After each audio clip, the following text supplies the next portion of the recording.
Bonjour à tous. Donc, pour cette deuxième conférence de la rentrée, nous accueillons le professeur François Vellas qui va répondre donc, à quelques questions sur la croissance économique. Peut-elle revenir?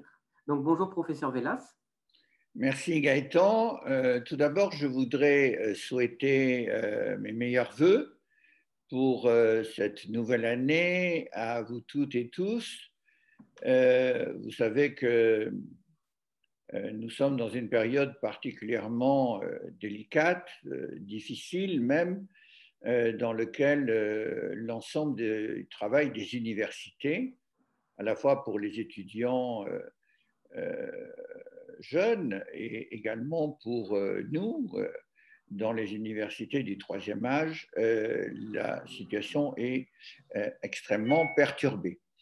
Néanmoins, nous avons fait le choix de conserver le contact avec vous et plus que le contact, de mettre en œuvre nos programmes dans la mesure du possible. Bon, bien entendu, les contraintes sanitaires font qu'il n'est pas possible d'organiser les conférences en présentiel encore pour quelques mois. Cela dépend du rythme de mise en place de ce vaccin ou des différents vaccins. Mais néanmoins, vous pouvez à tout moment nous joindre au bureau de l'Université du troisième âge. Vous avez le téléphone, vous avez l'email et nous souhaitons vraiment qu'on puisse continuer à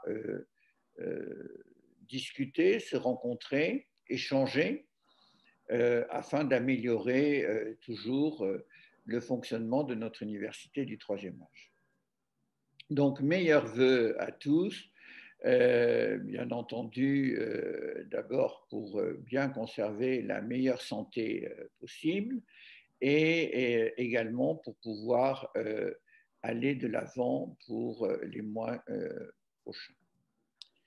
Gaëtan a introduit le thème de la conférence d'aujourd'hui.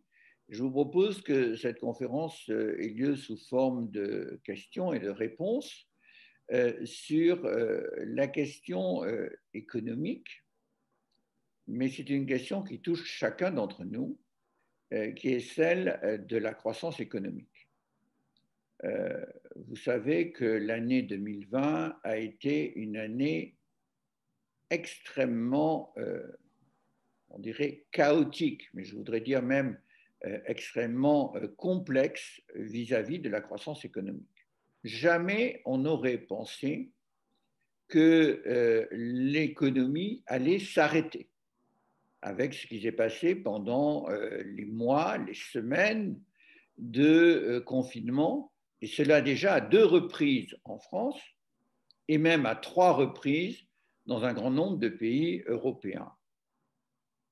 Donc, c'est une année dans laquelle, pour des raisons sanitaires, mais qui sont traduites par des décisions politiques, pas seulement de politique économique, mais politique, l'économie, la croissance économique a fortement ralenti et certains secteurs d'activité économique se sont trouvés à l'arrêt. Je pense notamment à celui qui est toujours à l'arrêt aujourd'hui, qui est le secteur qu'on appelle CHR, des cafés, des restaurants et un très grand nombre d'hôtels également. Mais par-delà ce secteur de CHR, il y a un très grand nombre de services qui nécessitent des mouvements de personnes qui sont évidemment à l'arrêt. Or, n'oublions pas que l'essentiel de l'activité économique dans nos économies avancées, c'est le secteur des services. Cela veut dire donc que en arrêtant la production de services, on ampute le produit intérieur brut et donc la croissance économique d'une part très importante de l'activité. Donc, professeur Vélas, maintenant que vous avez un peu décrit le paysage économique, si je puis dire, pouvez-vous un peu nous parler donc vraiment de la situation de la croissance économique aujourd'hui en France? Bien, vous savez, souvent dans les conférences que nous avons ensemble, vous me dites, mais votre point de vue est assez pessimiste. Et c'est vrai que les conférences que nous avons sur les sujets économiques portent sur des sujets de problèmes économiques. Donc, s'il y a problème économique, ça veut dire qu'il y a des difficultés. Et donc, en quelque sorte, c'est un peu normal que dans l'analyse, ce soit souvent un aspect analytique qui amène à ce qu'on peut considérer comme un certain pessimisme. Concernant la croissance économique aujourd'hui, nous sommes maintenant en 2021, eh bien, je voudrais dire que le sentiment, mais nous allons voir du point de vue de l'analyse, le sentiment n'est pas tellement pessimiste. Il serait même plutôt optimiste pour cette année 2021 en termes de croissance économique. En effet, regardons les chiffres. Au premier trimestre 2020, qui comprend donc ce mois de mars, qui a été le début du confinement, au premier trimestre 2020, la croissance économique a baissé de moins 5,8%. Deuxième trimestre, avril, mois de confinement, mai, mois intermédiaire, juin, début de reprise, la chute de la croissance a été beaucoup plus forte, puisqu'elle a été de moins 13,8% en France. Donc cela veut dire que dans le premier semestre de 2020, on a cumulé d'abord moins 5,8 et après moins 13,8. Mais qu'est-ce qui s'est passé en juillet, août, septembre? Eh bien, on a eu une reprise économique. Et ce qu'on a remarqué, avec une certaine surprise d'ailleurs, c'est que cette reprise économique avait été beaucoup plus forte qu'attendue, puisque pour ce troisième trimestre, la croissance économique a été de plus 19%. Cela veut donc dire qu'on a vraiment le phénomène du V, une chute, et après une reprise qui est extrêmement forte. Comme vous le savez, la rentrée a été beaucoup plus chaotique. Et donc, octobre, novembre, décembre, pour le moment, on estime, on n'a pas encore les chiffres définitifs, que cette croissance économique s'est ralentie, mais qu'elle est restée positive, à plus 3%. Cela veut dire qu'on a une année 2020 qui, du point de vue de la croissance économique, a été très contrastée. Une chute brutale, surtout au deuxième trimestre, une reprise encore plus brutale et maintenant une certaine incertitude. Alors pourquoi vous ai-je dit qu'on pouvait être optimiste? Eh bien parce que les circonstances non économiques, exogènes, on dirait, en économie, changent dans le sens d'une forte amélioration. Puisque apparemment, avec les différents vaccins, on a trouvé une solution pour arrêter cette pandémie.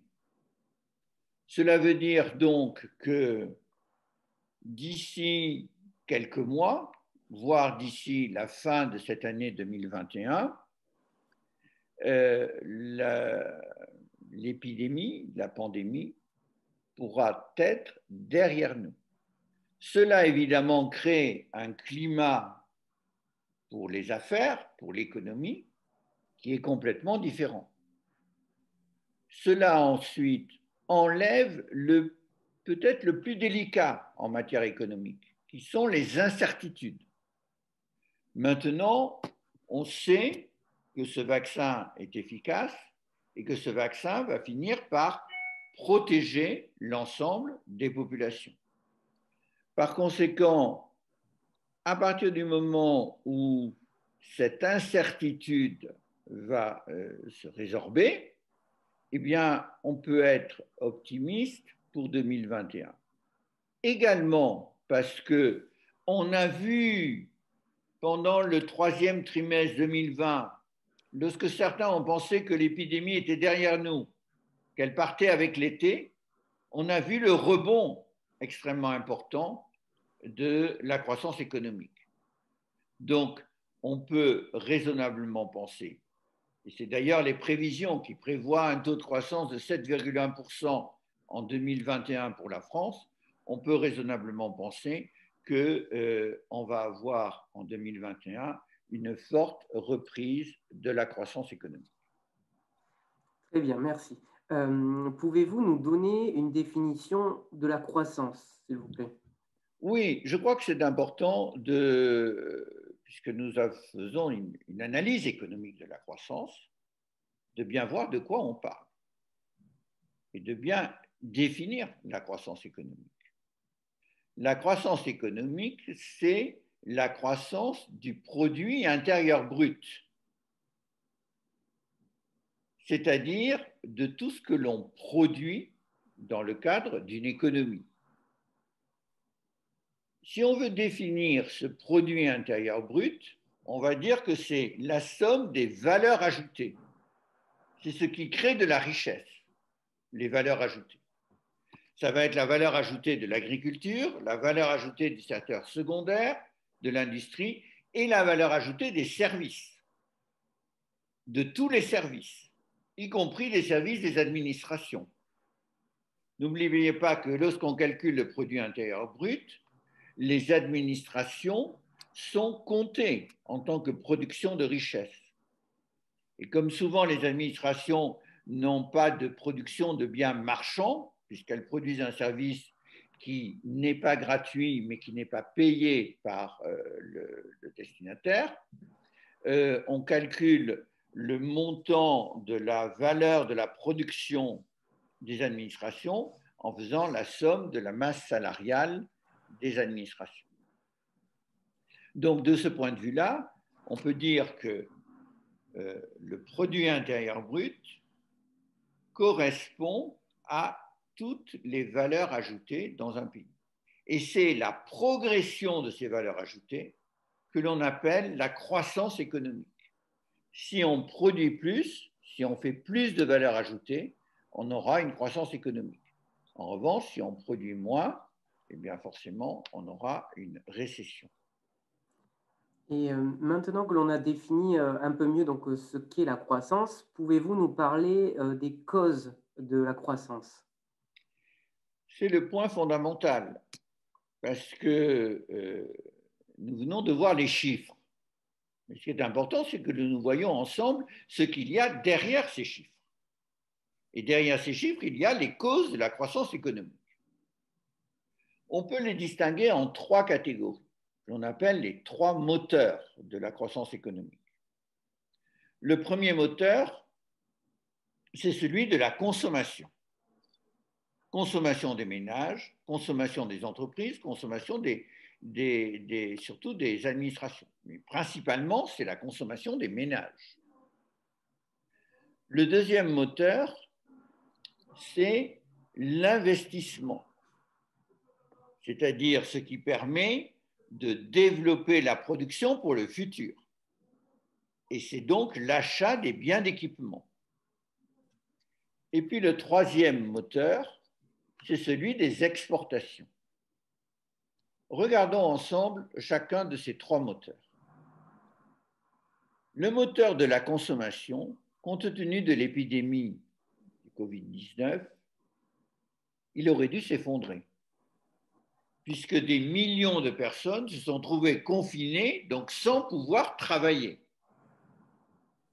ou en travaillant à distance, dans des conditions qui souvent sont satisfaisantes, mais quelquefois sont aussi à minima. Donc cela veut dire que normalement, on aurait dû avoir beaucoup moins de revenus et donc beaucoup moins de consommation. Et on aurait dû avoir une chute dramatique de la consommation qui aurait encore amplifié la baisse de la croissance économique. Et c'est là qu'il faut bien voir que les mesures gouvernementales prises dans pratiquement tous les pays avancés, en France bien sûr, mais aussi dans l'ensemble des pays de l'Union européenne, encore plus aux États-Unis, ces mesures de soutien à l'économie, c'est-à-dire de soutien aux producteurs, c'est-à-dire de soutien aux travailleurs, ont été remarquablement efficaces pour maintenir le niveau de la consommation. Comme vous le savez, l'État a pris en charge directement le salaire des employés, des travailleurs du secteur privé, dans une proportion qui est entre 84% et 100%, selon les secteurs. Cela veut dire que les travailleurs du secteur privé, ceux du public ont continué bien sûr à recevoir leur salaire. Les travailleurs du secteur privé ont reçu à peu près le même salaire que celui qu'ils avaient antérieurement. Et par conséquent, ils ont eu la possibilité de continuer à consommer. Donc la consommation, moteur de la croissance économique, non seulement ne s'est pas effondrée, mais si on regarde les dernières statistiques, a même très légèrement progressé. Cela veut donc dire que le moteur de la consommation a été préservé et qu'il y a tout lieu de penser que dans un proche avenir, il pourra toujours être préservé. Donc, on peut mettre un voyant vert sur la consommation. Maintenant, qu'en est-il de l'investissement? L'investissement, c'est l'achat des biens d'équipement par les entreprises qui pensent qu'ils vont pouvoir investir pour vendre plus et mieux, mieux je veux dire d'un point de vue technologique, souvent, dans l'avenir. Bien, ces investissements aujourd'hui souffrent parce qu'il y avait une incertitude totale sur l'avenir. Mais en 2021, avec la levée de cette incertitude sanitaire, il y a tout lieu de penser que les investissements vont repartir. Parce que les entreprises vont voir que d'un côté, la consommation se maintient et qu'un autre côté, les incertitudes disparaissent. Donc, ce voyant qui était entre le rouge, orange, va devenir dans les prochains mois un voyant vert. Reste le troisième domaine, qui est celui des exportations. Et là, on peut dire que la situation n'est pas bonne du tout. Les exportations se sont effondrées de l'ordre de plus de 20% dans le courant de l'année 2020. Cela est dû à des facteurs de demande et des facteurs techniques. Les facteurs de demande, c'est que de nombreux pays ont été touchés, bien entendu, par la pandémie et n'ont pas eu la même capacité à maintenir la consommation que nous l'avons eue en France et en Europe. Donc, leur consommation a chuté et leurs importations ont baissé. Et puis, il y a un facteur technique, c'est qu'en confinant les économies, on a mis des obstacles énormes aux transports internationaux. Et donc, beaucoup d'exportations n'ont pas pu se réaliser du fait de l'arrêt du transport. Qu'en est-il pour 2021 de ce troisième moteur des exportations? Est-ce que de rouge, il peut devenir vert? Bien, là, je dois dire qu'on a du mal à répondre. Parce que normalement, on devrait avoir une reprise des exportations intra-européennes vers les pays de l'Union européenne et par extension, puisque je mets aussi le Royaume-Uni, vers les pays européens. Mais en même temps, il faut bien voir que les exportations vers d'autres régions du monde risquent de pâtir des difficultés économiques. Et puis, il y a un autre problème auquel on ne s'attendait pas, du moins de par son ampleur. C'est que vous savez, lorsqu'on exporte, on exporte avec nos prix. nos prix sont en euros. Or, on remarque depuis quelques mois que le taux de change de l'euro, notamment par rapport au dollar, et tous les pays qui utilisent le dollar, a augmenté très fortement, de l'ordre de 10%. Donc, ça veut dire que nos prix ont augmenté. Et donc, on est moins compétitif par rapport à beaucoup d'autres concurrents. Et ça, c'est négatif pour nos exportations. Donc, on risque d'avoir nos exportations avoir un handicap par rapport au taux de change. Donc, on ne peut pas dire que ce troisième moteur de la croissance économique puisse passer au vert rapidement. Donc, si on regarde finalement ces trois moteurs, on voit que le plus important, la consommation, demeure au vert, les investissements ont passé au vert, et bon, pour l'exportation, on ne sait pas trop, mais ce n'est pas sûr qu'il va passer au vert. Mais globalement, on peut dire que ces moteurs devraient entraîner la croissance économique, et c'est la raison pour laquelle les économistes de l'INSEE prévoient ce taux de croissance de 7% pour l'année 2021. Très bien. Et est-ce que ces moteurs influent sur la croissance économique? Je veux dire, pourquoi la croissance économique est-elle irrégulière? La croissance économique est irrégulière parce qu'il y a sans arrêt des chocs dans l'économie. La pandémie, c'est un choc. C'est peut-être le plus violent qu'on ait eu. Mais dans le passé, on en a eu d'autres chocs. On a eu les guerres du pétrole en Irak, qui ont entraîné des chutes de croissance économique. C'était le cas en 1993, après le premier choc, la première guerre de l'Irak de 1990-91, avec le Koweït. On a aussi des chocs dus à des incertitudes, notamment sécuritaires. Pensez aux attentats de 2001. Donc cela veut dire que la croissance économique ne peut pas être une croissance régulière, tout simplement parce que dans la croissance économique, il y a un facteur non économique. Et ce facteur non économique, on ne peut pas le mettre dans des modèles. Donc le résultat, c'est que pour le futur, on n'aura vraisemblablement pas de possibilité d'avoir une croissance économique régulière. Le plus important, c'est que le trend, le long terme de la croissance économique puisse aller dans le sens positif de la croissance, parce que qui dit croissance dit plus de richesse et donc plus de bien-être. À condition, je voudrais ajouter une chose, à condition que cette croissance soit durable, c'est-à-dire soit respectueuse de l'environnement. Merci. Et quelle est la situation de la croissance au niveau mondial? Mais au niveau mondial, c'est un peu étonnant parce que les statistiques, que ce soit notamment du Fonds monétaire international, ont deux chiffres inversés. C'est un hasard, hein, c'est un hasard, mais pour 2020, on a moins 4,2%, ce qui est moins que ce qu'on a en Europe, et notamment en France. Puisque je vous rappelle que dans le cas de la France, on est à moins 9% pour toute l'année 2020. Donc, moins 4,2 au niveau mondial.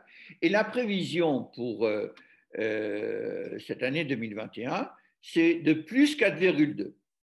Donc, ça veut dire que l'année 2021 va plus ou moins rattraper le retard de 2020. Mais si vous ajoutez 2021 et 2020, si on fait que rattraper le retard, on a 2 années en quelque sorte sans véritable croissance économique. Très bien. Et qu'en est-il de la croissance au niveau européen? Au niveau européen, quelquefois les comparaisons sont un peu dures pour nous, pour la France, pour les Français. Puisque si on compare avec l'Allemagne, l'Allemagne a eu que moins 5,5%, alors que nous avons eu moins 9%. En revanche, c'est plus favorable pour l'année 2021, puisqu'en 2021, je vous rappelle, nous devions avoir plus 7,2% même pour la France, alors qu'en Allemagne, la croissance devrait être seulement de 3%, 2,8%, 3%. Pourquoi ? Parce que l'Allemagne est beaucoup plus orientée sur les exportations. Le moteur des exportations est beaucoup plus important en Allemagne. Et nous venons de voir que ce moteur des exportations avait des problèmes. Donc ça veut dire que de ce point de vue-là, l'Allemagne a plus de problèmes pour la reprise économique de 2021 que la France, du fait de l'importance des exportations pour la production allemande. Et que peut-on dire au niveau des États-Unis? Les États-Unis, vous savez que vous avez vu une dernière intervention intempestive de président Trump qui ne voulait pas signer un accord avec le Congrès de relance économique parce que sans aucun argument économique ou académique, il disait que donner $600 par personne aux États-Unis, aux Américains, c'était insuffisant, qu'il fallait donner $2000. Bon, ça c'est vraiment la polémique, mais c'est une polémique qui permet de répondre à votre question. Parce que les États-Unis ont vraiment mis le paquet pour empêcher la chute de l'économie et la chute de la consommation. C'est-à-dire que le système est différent de la France et ils ont, plutôt que de prendre en charge le chômage technique partiel, ils ont plutôt accordé des dons, des subventions, un chèque en quelque sorte, à la plupart des Américains, de façon à pouvoir maintenir la consommation. Ceci étant dit, le risque, c'est qu'on n'a pas de véritable mécanisme de soutien à la consommation et que si on arrête de subventionner directement la consommation, on risque d'avoir une chute de l'économie. Mais si on regarde les chiffres, la conséquence de la pandémie aux États-Unis a été moindre qu'en Europe, puisque sur l'année 2020, la croissance économique est seulement de moins 3,7%, et pour l'année prochaine, elle devrait être de plus 3,2%. Donc on a moins de baisse et moins de reprise, qui s'explique notamment par le fait que c'est un peu une stratégie au coup par coup qui est menée aux États-Unis. On va voir avec le président Biden comment une nouvelle stratégie pourra être mise en place. Et qu'en est-il de la croissance au niveau de la Chine? Alors, ceci, c'est une question qu'on se pose, puisque, comme vous le savez, la pandémie a eu son origine en Chine. Et puis, bon, qu'est-ce qu'on a vu? On a vu qu'en Chine, elle ne s'était pas étendue à l'ensemble de la population, elle ne s'était pas étendue à l'ensemble du territoire, et même que la pandémie avait disparu, en quelque sorte. Ce qui est un peu surprenant. Explicable d'une certaine façon, parce que le confinement a été beaucoup plus sévère, autoritaire en Chine que dans les autres pays. Rappelez-vous que les Chinois, les 60 millions de Chinois confinés dans la région de Wuhan, n'avaient pas le droit d'aller faire des courses pour les produits essentiels. Ils devaient rester enfermés chez eux et simplement on leur apportait de la nourriture en bas de la cage d'escalier avec juste le droit d'aller descendre dans la cage d'escalier, de chercher la nourriture et de se renfermer dans leur appartement.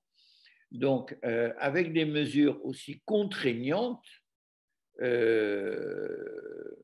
autoritaires, la Chine a empêché la circulation du virus, à tel point que on le voit bien dans les images qu'on nous a retransmises, les Chinois ont pu retrouver une vie normale dans l'ensemble du pays dès cet été, dès l'été 2020. Ceci a permis à la Chine de maintenir un taux de croissance économique positif. Donc la Chine est peut-être l'un des seuls pays au monde qui ne va pas avoir une récession en 2020, mais qui a une croissance économique, on estime, puisqu'on n'a pas encore le chiffre définitif, à 2%, plus 2%. Ça permet à la Chine également de relancer son économie avec les trois moteurs. Le moteur de la consommation intérieure, le moteur des investissements et aussi le moteur des exportations. La Chine nous produit beaucoup de matériel médical, notamment, comme vous le savez. Et ceci fait en sorte que la croissance économique de la Chine va atteindre 9% cette année. Donc la Chine, qui est déjà vraisemblablement la première puissance économique du monde, va l'être encore plus. Et comment se passe la croissance des pays émergents tels que le Brésil ou encore l'Inde? Alors là, c'est un grave problème parce que l'Inde, le Brésil ont des populations extrêmement importantes. Ils ont également un niveau de pauvreté important. Donc la pandémie a accentué fortement les inégalités dans ces pays. Le résultat, c'est que ces pays n'ont pas pu mettre en place, comme c'était le cas en Europe, des soutiens à la consommation, le chômage technique. Ça n'a pas été le cas. Donc le résultat, c'est que ces pays ont énormément souffert des conséquences économiques de la pandémie, à tel point que la croissance économique a chuté. Elle a chuté pour le Brésil de moins 6% et pour l'Inde de moins 9%. Cela veut donc dire qu'il y a eu une augmentation très forte des inégalités. On estime au niveau mondial, mais c'est principalement dans des pays comme l'Inde, que le nombre de pauvres a augmenté de plus de 120 millions. En même temps, ces pays vont avoir des difficultés à retrouver la croissance économique. Pour le Brésil, on estime que la croissance en 2021 va être inférieure à 3%. Pour l'Inde, c'est plus. Normalement, ça devrait être autour de 7%. Mais cela veut dire qu'il y a une certaine désorganisation de l'économie dans ces pays, à tel point que vous avez utilisé l'expression de pays émergents. On se demande si justement le qualificatif de pays émergent ne risque pas d'être remis en cause pour ces pays dans les prochaines années. Merci. Et aussi, que faut-il faire donc pour revenir à une croissance forte? Bien, c'est la question que se posent les gouvernements. C'est la question que se posent les banques centrales. Et c'est la question aussi de savoir quels sont les dangers qui nous guettent. Je vous ai dit qu'on pouvait être optimiste pour 2021. Je n'ai pas parlé de 2022, 2023, 2024, 2025. Et pour de cette période des 5 prochaines années, on ne sait pas si on peut être optimiste. Pourquoi? Comme vous savez, nous avons maintenant un mur de dette, d'endettement. Cet endettement, il faut savoir si on est en capacité de le rembourser.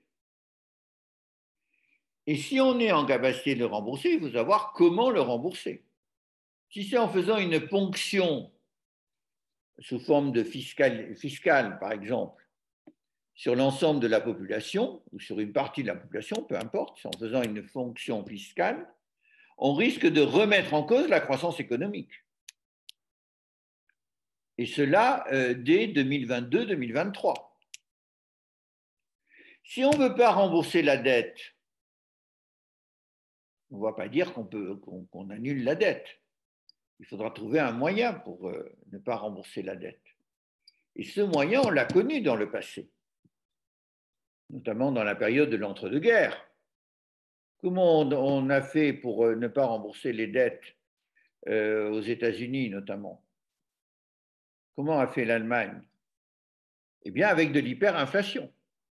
Puisque quand vous avez de l'hyperinflation, les dettes ne valent plus rien, puisque tous les prix, tous les montants, tous les actifs financiers ne valent plus rien. Et donc, il y a un risque dans les prochaines années, même si on ne le perçoit pas aujourd'hui, de voir une accélération très sensible de l'inflation qui permettra aux pays endettés de payer leurs dettes. Et cette accélération de l'inflation peut désorganiser la croissance économique. Donc, ce que je veux dire par là, c'est que pour l'avenir, on a de très lourdes incertitudes. Pas pour l'année 2021, mais pour les prochaines années. Et actuellement, c'est pratiquement impossible de savoir ce qui va se passer, puisqu'on peut avoir le tout et son contraire. Et que pouvons-nous penser donc de la croissance dite zéro? Eh bien, c'est le risque des conséquences de cette pandémie. C'est que l'on revienne contraint et forcé à une croissance zéro. Or, vous savez que le concept de croissance zéro, il date d'il y a longtemps. Il date des années 1968. De ce qu'on disait, il y en a assez de la société de consommation, il faut pas promouvoir la croissance, il faut avoir une croissance zéro. Et puis après, ce terme de croissance zéro, ça a été repris en tant que défense de l'environnement, en disant que la croissance économique remet en cause l'équilibre environnemental, notamment climatique, et qu'il faut avoir la croissance zéro. Donc, qu'est-ce qui risque de se passer dans les années à venir? C'est que ce mur de dette, quelle que soit la façon dont on va le résoudre, risque de se transformer par un arrêt des moteurs de la croissance économique, du moteur de la consommation, du moteur de l'investissement et du moteur des exportations. D'autant plus qu'avec les conséquences de la pandémie, il y aura moins d'échanges internationaux. Et donc, si on a un arrêt de ces moteurs économiques, on aura effectivement une croissance zéro. Mais cette croissance zéro, elle va avoir des conséquences graves pour notre avenir à nous tous. Vous savez qu'en ce moment, on est en train de mettre des politiques pour lutter contre le réchauffement climatique, pour préserver les ressources naturelles non renouvelables. Mais ça coûte cher. Ça nécessite des montants financiers très élevés. Ces montants financiers très élevés, il faut les trouver quelque part. Et on les trouve grâce à une croissance économique durable. Mais si on a une croissance économique zéro, eh bien, on ne pourra pas investir. Ou alors, ça sera au prix d'une montée encore plus forte des inégalités. Par conséquent, une des conséquences dans le futur de cette pandémie et de tout ce qui a surgi à l'occasion de cette pandémie, c'est le risque de se trouver pendant de nombreuses années dans une croissance zéro qui ne permette pas de répondre aux besoins actuels et futurs des populations. Merci, professeur Velas. Je vous remercie pour votre intervention et je souhaite à tout le monde une agréable journée. Merci beaucoup. Et donc, également, je vous souhaite une très bonne continuation avec les conférences de l'Université du Troisième Âge. Merci beaucoup.